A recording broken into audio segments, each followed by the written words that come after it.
दुनिया में सुर्खियां बटोर रहा है, क्योंकि ये सब चीन क्यों कर रहा है सबको पता है। चीन चाहता है कि दुनिया की नजर कोरोना पर ना होकर सीमा पर हो। इसके साथ ही साथ जिनपिंग का जिस तरह से विरोध हो रहा है, उससे चीनी प्रशासन डरा हुआ है। ऐसे में चीनी प्रशासन चाहता है जनता की नजर सीमा पर हो, इसलिए खामखाम विवाद को उठा रहा है और विवाद कर रहा है। ये तो आपको पता ही है कि जब से चीन ने तवांग में हरकत की है, तभी से भारत में उबाल है और सरकार बयान पर बयान दे रही है, लेकिन विपक्ष मानने को तैयार नहीं। उसी कड़ी में एकजुटता दिखाने के लिए सरकार कदम पर कदम उठाए जा रही है। इसी को लेकर केंद्रीय मंत्री किरण रिजिजू ने सैनिकों से मुलाकात की है। केंद्रीय मंत्री किरण रिजिजू ने सैनिकों से मुलाकात की एक तस्वीर ट्वीट करते हुए तवांग को पूरी तरह सुरक्षित बताया है।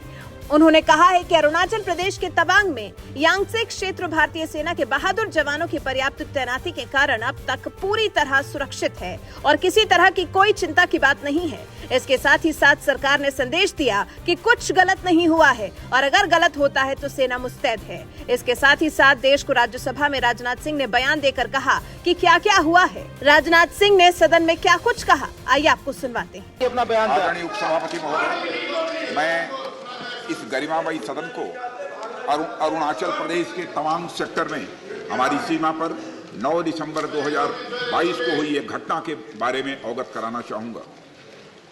उपसभापति महोदय, 9 दिसंबर 2022 को चाइनीज पीएलए ट्रुप्स ने तवांग सेक्टर के यांगसे एरिया में लाइन ऑफ एक्चुअल कंट्रोल पर अतिक्रमण कर स्टेटस को एक तरफा बदलने का प्रयास किया। चाइना के इस प्रयास का हमारी सेना ने दृढ़ता के साथ सामना किया। उपसभापति और सदन को यह भी बताना चाहूंगा, इस फेस ऑफ में हाथापाई भी हुई और भारतीय सेना ने बहादुरी से पीएलए को हमारी टेरिटरी में अतिक्रमण करने से रोका और उन्हें उनकी पोस्ट पर वापस जाने के लिए मजबूर कर दिया।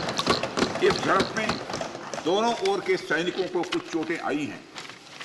उपसभापति महोदय, मैं इस सदन को यह बताना चाहता हूं कि हमारे किसी भी सैनिक की न तो मृत्यु हुई है और न ही कोई गंभीर रूप से घायल हुआ। इंडियन मिलिट्री कमांडर्स के टाइमली इंटरवेंशन के कारण पीएलए सोल्जर्स अपनी लोकेशंस पर वापस चले गए और इस घटना के पश्चात एरिया के लोकल कमांडर ने 11 दिसंबर 2022 को अपने चाइनीज काउंटर पार्ट के साथ स्थापित व्यवस्था के तहत एक फ्लैग मीटिंग भी की और इस घटना पर चर्चा की। चीनी पक्ष को इस तरह के एक्शंस के लिए मना किया गया और सीमा पर शांति बनाए रखने के लिए उन्हें कहा गया। इस मुद्दे को चीनी पक्ष के साथ कूटनीतिक स्तर पर भी उठाया गया है। उपसभापति महोदय, मैं इस सदन को आश्वस्त करना चाहता हूं कि हमारी सेनाएं हमारी भौमिक अखंडता को सुरक्षित रखने के लिए पूरी तरह से प्रतिबद्ध हैं और इसके खिलाफ किसी भी प्रयास को रोकने के लिए सदैव तत्पर है। मुझे विश्वास है कि यह सदन हमारी सेनाओं की वीरता और साहस को एक स्वर से समर्थन देगा और अध्यक्ष महोदय, मैं आश्वस्त हूं कि यह संसद बिना किसी संशय के भारत की सेना की क्षमता, शौर्य, पराक्रम और प्रतिबद्धता का भी अभिनंदन करेगी। धन्यवाद। तो सुन लिया आपने क्या कह रहे हैं रक्षा मंत्री राजनाथ सिंह।